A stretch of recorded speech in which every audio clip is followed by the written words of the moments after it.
I'm not particularly fond of the sports movie genre. And not because I don't like sports.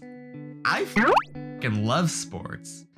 But I think the enjoyable aspect of sports gets lost when you try to place them into a conventional narrative. Truth be told, the magic of sports comes from the fact that the narrative is unpredictable and the narrative is always changing. In fact, I'd argue that the better sports films don't try to emulate the sport, but rather dissect how they influence society or character studies on prominent or interesting figures in that sport. I mean, one of the greatest sports films is Scorsese's Raging Bull, and Scorsese hates sports. De Niro convinced him to make the film, arguing that the story of Jake LaMotta isn't about boxing, but a tale of violence and women and pain, that it effectively transcends the sport. And that's why, in part, I enjoy the South Korean flick Crying Fist, as it captures the nuance and reality of sports, while also understanding how sports transcends a simple game. Crying Fist is fascinating because its story is conventional, but it's conceptually unique. Crying Fist doesn't shy away from your by-the-books underdog story following the major theme of redemption. Old Boy here is haunted by his shortcomings in the past, placing second at the peak of his career and now becoming a desperate man longing for any sense of the old glory days. His wife doesn't want to be Mrs. Old Boy anymore, and by God, Karen has taken the kids. With debts to pay, he resorts to the sad, pathetic state of Instagram comedy. Slap or punch? However, one way the film captures the reality of sports, his opponent is not an antagonist. Usually the opponent would be a bully caricature, an imposing brute, or possibly an ideological foil. Here we have a youthful delinquent, whose narrative also centers around redemption. Where Old Boy represents having lost everything, Seung-wan represents never having it in the first place. Released from prison after assaulting a neighbor, he looks at boxing as an opportunity to achieve something. As his father passed away, his mother's missing, and his grandmother is in the hospital, this is seen as his one chance to do something worth celebrating. That brings us to the exciting conclusion of the boxing match, and might I say, it is damn good cinema.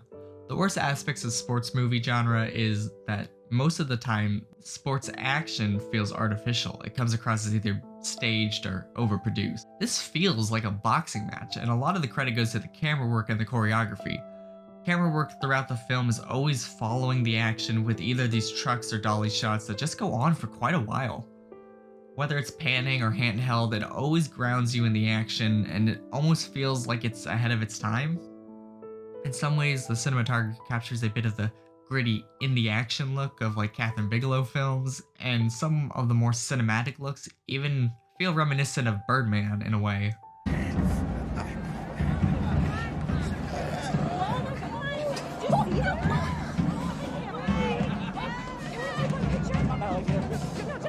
This film presents itself as a real boxing match. It does take advantage of heightening the suspense that comes in the form of the score for each of the different rounds. I think it's an almost genius representation of boxing, as each round comes with a very different sound to it. First round is an intense, upbeat battle.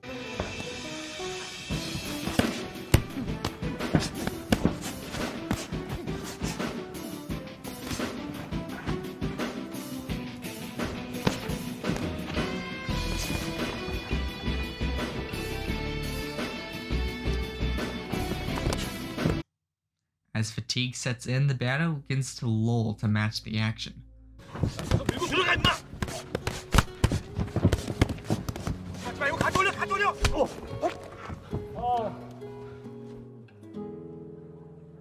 Finally, final round has an almost operatic score to it, capturing the melodrama of this fight and the impact on its competitors.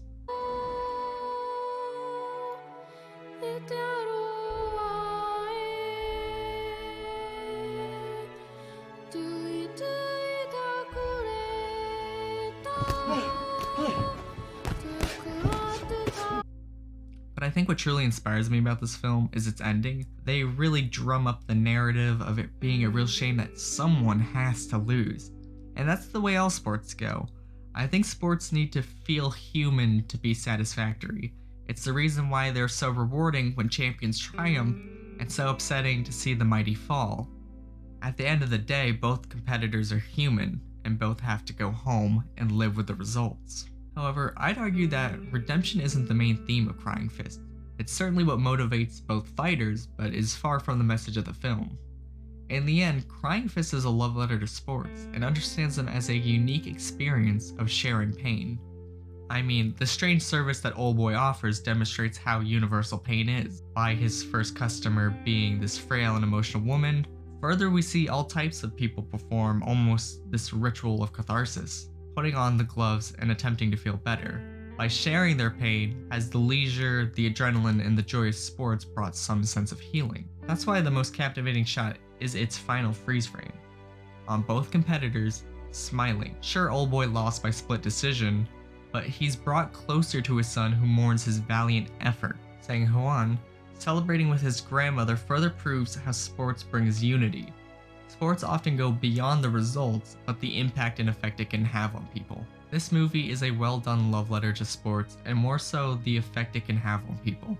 Sports are a fascinating thing to follow just because of how complicated and ongoing their narratives always are, and I hope one day film can potentially capture that. One of the most interesting elements of watching sports is how the narrative evolves over time. Everyone loves a good underdog story, don't get me wrong, but here's an example. I give you an unimpressive looking scrawny quarterback who goes in the 6th or 7th round, considered the 7th best quarterback to draft that year, and when he unexpectedly replaces a decent quarterback right away, he not only just becomes a champion, but the greatest quarterback of all time. It's the greatest underdog story ever. Hollywood couldn't even make this up, and we all hate him. Brady is the greatest system quarterback. I think system quarterback. Tom Brady is going to be a bum in short order. The quarterback with the most to prove this weekend, Stephen A. Smith, is Tom Brady. What? Not exactly the outcome I was hoping for. For example, I really don't want to watch another damn Patriots Super Bowl, but that's what we're going to do, and we're going to talk about it. And He wins too many games, and he thinks he's better than all of us with his model girlfriend and winning complexion. And he plays for a dishonest and rotten franchise pretty much led by the Emperor himself. The greatest underdog story in sports became a villain origin story. That's the kind of complexity and bizarre that I love about sports. It's honestly fascinating, and that's at least I see Crying Fist is at least attempting to get at. Sports are complex. The narrative isn't black and white. But the greatest part about them is the human element. These are acts carried out by real people with real emotions, and this dumb game they play with a ball or a stick or whatever is a beautiful way to find communion and testing our abilities and finding something beautiful and sharing the pain of defeat and celebrating the joy of victory. But you probably won't find beauty in that 40-yard dash of a run-on sentence, so I'm going to end my thoughts there. Thank you so much to the lovely and fun Irina, who recommended this film to me. Be sure to leave your thoughts on sports movies or Crying Fist below. Check out my other videos or subscribe and wait for me to post again sometime in the future. Thanks for stopping by, and I'll see you at the movies.